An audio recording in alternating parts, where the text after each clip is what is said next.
So, when you don't know how to do something, how to fix something, or how something works, what do?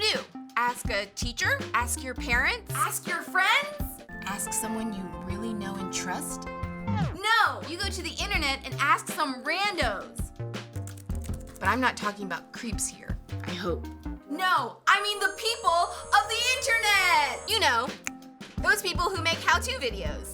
Because chances are, if you're trying to figure out something, someone on the internet has already figured it out for you. Things like, how do I unsend a text? No. How do I do a winged eyeliner? How do I get rid of the zit by Friday night? How do I get out of gym class? How do I screen cap Snapchat without getting caught? They'll never know. But then there are things in life that don't have an easy fix, that don't have a simple solution, that don't have a how-to video. Things like what to do when you have problems with family, or when it seems like you have no control in your life, or what to do when someone has done something to you. I mean, clearly, they gotta go. The truth is, there's a lot of life that doesn't have a solution you can just find online. So how do you know what to do when you don't know what to do?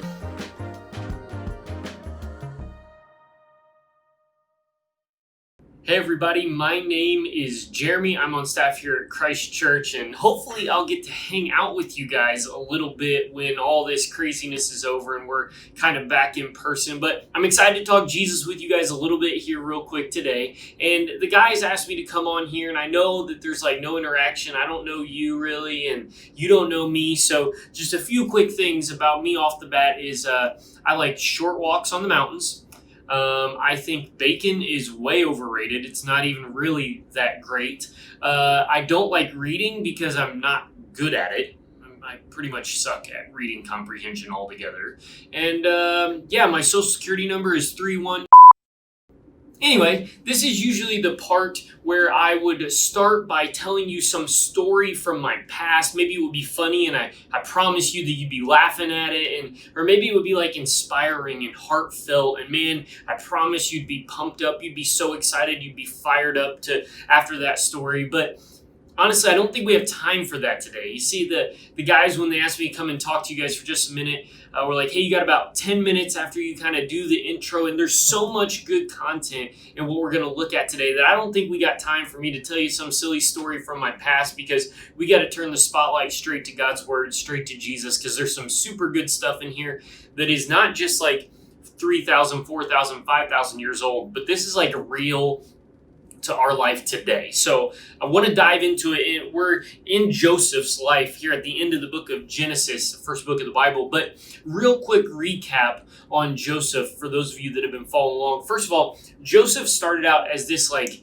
stupid, arrogant teenager, which, you know, no offense here, but don't throw shade at Joseph because a lot of you are stupid, arrogant teenagers as well, which I guess is kind of offensive. But anyway, so Joseph, this arrogant little turd of a teenager, gets his brothers so mad at him that they throw him in a pit. They have a plan to tell his dad that he's been killed by some animal, but Joseph's oldest brother, Reuben, pulls him out of the pit. You think Reuben's a great guy. Just kidding. He sells him into slavery, right? So Joseph ends up as a slave in Egypt, where he gets wrongly and falsely accused of rape. He gets thrown into prison. Holy cow, this dude has had a rough go of it. You thought COVID was bad. You thought the last couple months in our country and the social unrest, you thought all that was crazy. Joseph had a time, let me tell you what. But Joseph stays faithful to God. He's in prison. The dude comes in and forgets all about Joseph, so he ends up staying in prison longer. But longer story short, Joseph becomes the vice pharaoh of all of Egypt. Joseph ends up saving the entire world from this famine, and it's just an incredible story about how, which, by the way, if we had more time to talk about this, I wish we did. But if I can just say right now, God is faithful even when we aren't in life.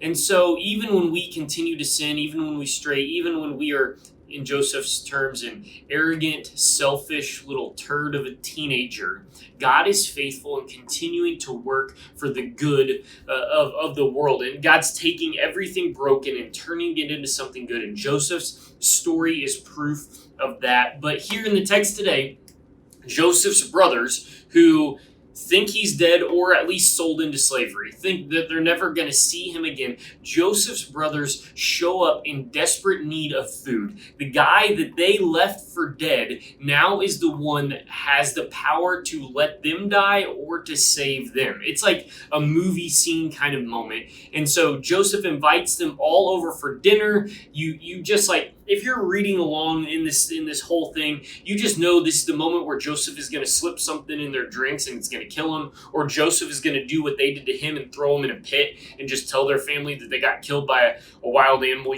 Anyway, I just want to read it. We're in Genesis 45. It says, now keep in mind this happens right at that dinner table where Joseph's brothers, they're all there together. Starting verse 1 of chapter 45, it says, Then Joseph could no longer control himself before all his attendants, and he cried out, Have everyone leave my presence. Which, by the way, again, if you're reading along, you're like, okay, perfect opportunity for him just to kill them all. There's no witnesses, whatever. So there was no one with Joseph when he made himself known to his brothers. And he wept so loudly that the Egyptians heard him, and Pharaoh's household heard about it. Like, there's no Twitter. There's no Instagram. Like, there's no news. The Egypt news did not pick this up and run it at 5 o'clock. Like, it was such a loud weeping and wailing from Joseph that the whole country heard about it. Joseph said to his brothers, I am Joseph. Is my father still living? But his brothers were not able to answer him because they were terrified at his presence. I think the Hebrew there is, say what now? Like, excuse me? You're who? Like, we killed you, like some 30 years ago or whatever. Like, you, what? You're who? Like, it's not even tracking. This is the understatement of the year when it says they were unable to speak. But then Joseph said to his brothers, Come close to me. And if I'm his brothers, I'm like, no thanks. I'll stay at a safe distance, but whatever.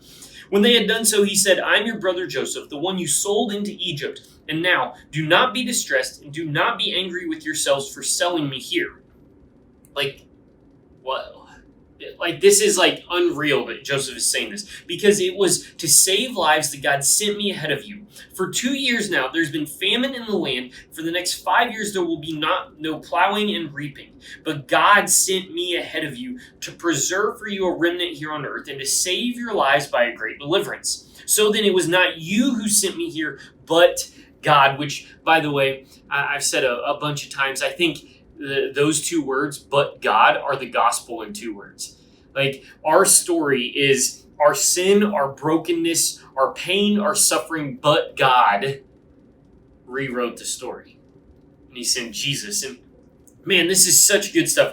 There's so many things that I wish we could dig into here. But the first thing, and I think the most important question here, is how many pairs of underwear did Joseph have to send his servants to the Egypt Walmart to get after this encounter with his brothers? Like, his brothers had to have all crapped their...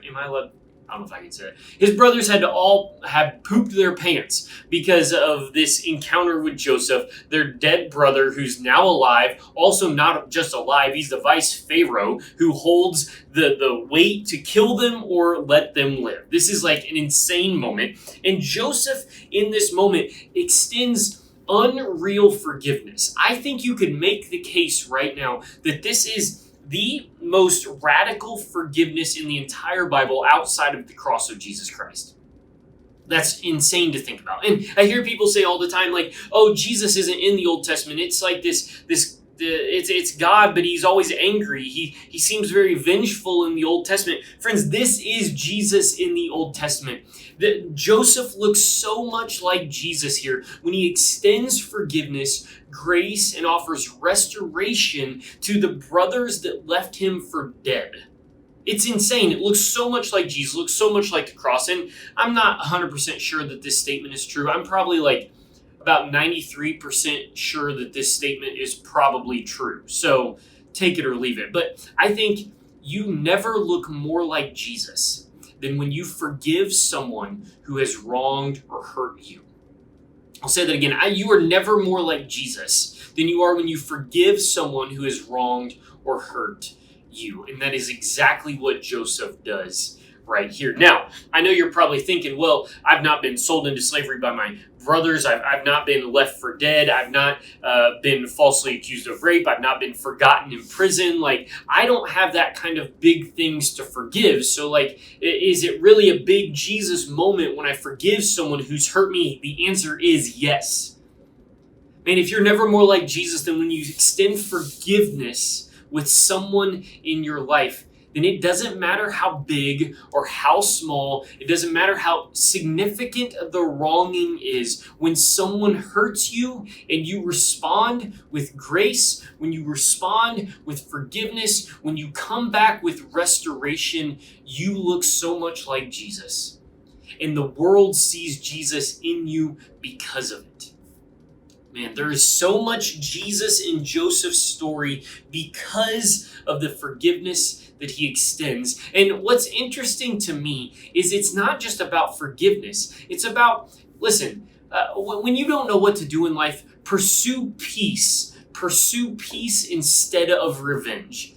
Pursue peace instead of payback. Pursue peace instead of holding a grudge. Because in between the lines of Joseph's story is a little more details that you might have missed if you don't look closely. In Joseph's story, there's no mention of him pursuing payback at his brothers. There's no mention of him pursuing payback with Reuben, who sold him into slavery. There's no payback from Joseph to Potiphar's wife, who falsely accused him of rape. He is now the vice pharaoh of Egypt. He could have that lady thrown in prison if he wanted to. There's no mention of payback at the servant who forgot Joseph in prison. It's just Joseph extending grace and forgiveness and restoration. The problem for us is that, man, just be real, my gut instinct is not to extend grace. My gut reaction is not to forgive. In fact, what comes natural to me is more like holding a grudge, seeking payback, looking for revenge. That's what seems right in the moment when someone wrongs me.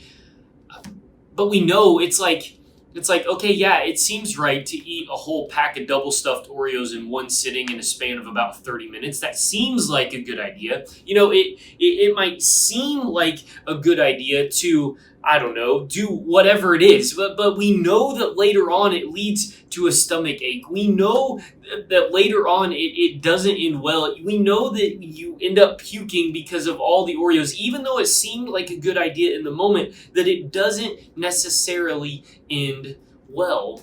The same is when our gut instinct is to pursue revenge or payback or simply just to hold a grudge. It feels like the right move because it's comfortable, it's easier, there's no work, there's no risk involved. But if we want to be like Jesus, we have to get in line with Joseph. We can't hold a grudge, we can't seek revenge, we can't look for payback. We simply have to extend forgiveness, grace, and restoration. And in that moment, we have never looked more like Jesus. So if the gospel in 2 words is but God, I think you could circle that back to anyone who has wronged you, anyone who has hurt you. Yes, they might have stabbed you in the back. Yes, they might have told a lie about you. Yes, they might have gossiped about you behind their friend's back. Yes, they might have bailed on you at a time when you needed them. Yes, they might have hurt you. Yes, they might have wronged you, but God. Because that's the same story of our lives. Even though we continue to sin, even though we lie, steal, kill, and destroy, even though we have not obeyed God, He sent His Son, Jesus, anyway, to extend forgiveness to us, but God. The gospel in 2 words. And if we want to be like Jesus, if we want to live out that gospel in our lives, those same 2 words have to be true in our stories as well. Even though we've been wronged, even though we've been hurt, even though we've been abandoned by people that love us, but God.